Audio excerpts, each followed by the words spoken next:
Voltamos para o bloco final do nosso programa sobre discriminação no trabalho. Nossa conversa é com a juíza do TRT catarinense, Maria de Lourdes Leiria. Juíza Maria de Lourdes Leiria, a senhora falou sobre o tipo de discriminação mais frequente, que é a discriminação de gênero. E como é que está a questão da discriminação racial no Brasil? Olha, os afrodescendentes, eles são os que recebem menor salário. Tá? Em comparação com o trabalhador de pele branca, de cor branca, ele recebe um valor muito mais baixo, tanto o homem quanto a mulher. Claro que a mulher, como eu disse, a discriminação de gênero é maior, então ela recebe menos ainda que o trabalhador negro, né, masculino. Mas a discriminação, tanto ela é tão forte que esse ano a ONU declarou o ano de 2011 como o Ano Internacional dos Afrodescendentes, com a intenção de que se implemente políticas, né, no âmbito internacional para reduzir essa discriminação. E no Brasil, o Brasil é um dos países do mundo, fora do continente africano, que tem mais afrodescendentes compondo a sua população, né? Sim, exatamente. O Brasil ele é o primeiro país em número de afrodescendentes. Tem 51, na última pesquisa do IBGE, da amostra por domicílio, se declararam de cor preta, pele preta, ou parda, 51%, mais de 51%. Então, quer dizer, a população branca ela é menor. Né? E as políticas, então temos que implementar políticas para que haja essa igualdade de tratamento. Certo. E as novas formas de discriminação? Gostaria que a senhora falasse um pouco sobre isso também. Quando se fala em discriminação, a gente logo pensa naquela discriminação que está lá na Constituição por sexo, cor, né, estado civil, idade. Mas hoje nós temos discriminação contra a orientação sexual, não é? Que os homossexuais, bissexuais são discriminados, sofrem mais assédio moral, assédio sexual. A discriminação do estado de saúde atual ou futura, os portadores do vírus HIV, ou porque tem o vírus, ou porque tem aparência, ou porque tem uma suspeita, são discriminados. Tem discriminação fundada em estilo de vida, os fumantes são discriminados. Ele é considerado um estilo de vida insalubre. Não é? Então as empresas implementam medidas contra o tabaco e não contratam fumantes. Nos Estados Unidos, inclusive, há a sobretaxa no seguro de saúde para o empregado fumante. Também ainda outras, discriminação genética, discriminação sobrepeso. Há pouco foi divulgado na imprensa 3 professoras em São Paulo que foram recusadas por obesidade. Tinham sido aprovadas no concurso e foram recusadas na perícia médica porque eram obesas. Mas o que isso vai interferir no trabalho da professora? E ela já exercia a função de professora. E fizeram o concurso e foram aprovadas e foram assim rejeitadas porque eram obesas. Então é uma discriminação. Certo. A senhora tem mais algum tipo que a senhora gostaria de mencionar? Tem também, assim, exigir experiência comprovada superior a 6 meses, isso é uma forma de discriminação e vedada, porque o artigo 442-A da CLT veda que se peça mais que 6 meses de experiência. E também discriminação genética também está ocorrendo, porque hoje em dia há uma evolução tão grande que se pode saber que doenças que essa pessoa tem uma predisposição a ter, e as empresas discriminam porque podem, então, aumentar o seguro-saúde ou até vir a ser responsabilizadas por isso.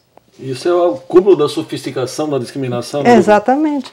Características físicas também tem. Você não se enquadra naquele estereótipo de beleza, cor de cabelo, altura, estatura. Então, determinadas pessoas não conseguem emprego numa loja, por exemplo, de vestuário, numa classe A, uma loja, você chega lá... No shopping center.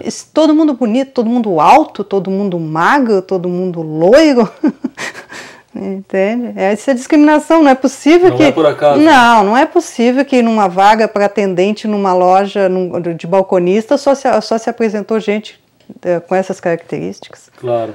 Bom, a gente já falou um pouco sobre a discriminação de gênero, mas eu gostaria que a senhora mencionasse alguns dados que a senhora deve ter trazido sobre mulheres em postos de comando, por exemplo, no Brasil. Mulheres em posto de comando. As mulheres ocupam um mínimo de posto de comando. No mundo, 28% dos postos de comando são ocupados por mulheres.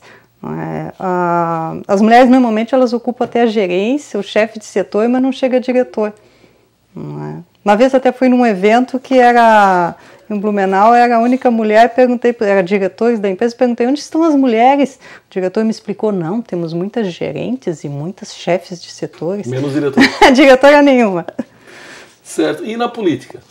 Eu estou falando das mulheres. Sim, as mulheres ainda têm uma representação muito pequena na política, né? Embora a gente esteja vivendo um momento histórico com a presidente da República, né, a Dilma Rousseff, temos na vice-presidência do Senado, a Marta Suplicy, e na primeira vice-presidência da Câmara também, Rose Freitas, deputada. Então isso é um momento histórico, né, 3 mulheres, né, num cargo tão elevado no país, mas ainda há muito a melhorar. Nós temos no Senado 81 senadores, né, e 14,8% são mulheres, ou seja, 12 senadoras.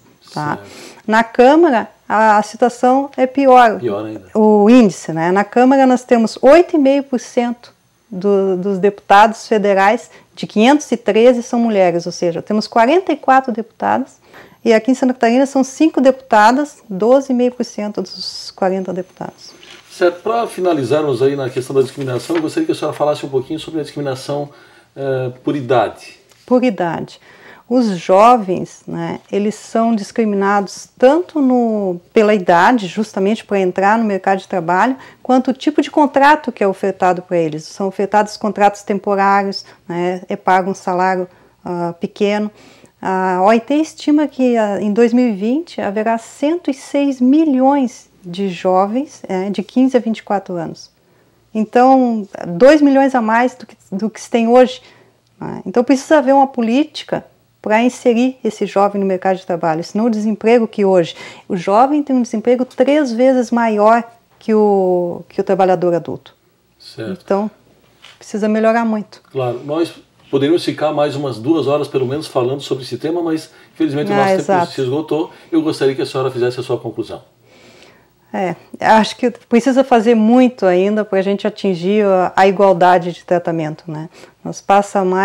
Já passou mais de meio século da Convenção número 100, Igualdade de Remuneração, e da Convenção 111, né, de discriminação no emprego e profissão, e nós estamos com todo esse quadro de discriminação aqui. Então precisamos, ano do Internacional do Afrodescendente, vamos à luta. Certo. Muito obrigado pela sua participação. Chegamos ao fim de mais um Justiça do Trabalho na TV. Hoje conversamos sobre as várias faces da discriminação no trabalho. Visite o nosso canal no YouTube. Após a barra é só digitar Justiça do Trabalho SC sem cedilha. Você também pode nos seguir no Twitter no endereço TRT_SC. Se preferir, envie uma sugestão de entrevista para ascom@trt12.jus.br. Voltamos semana que vem com mais um tema do seu interesse. Até lá!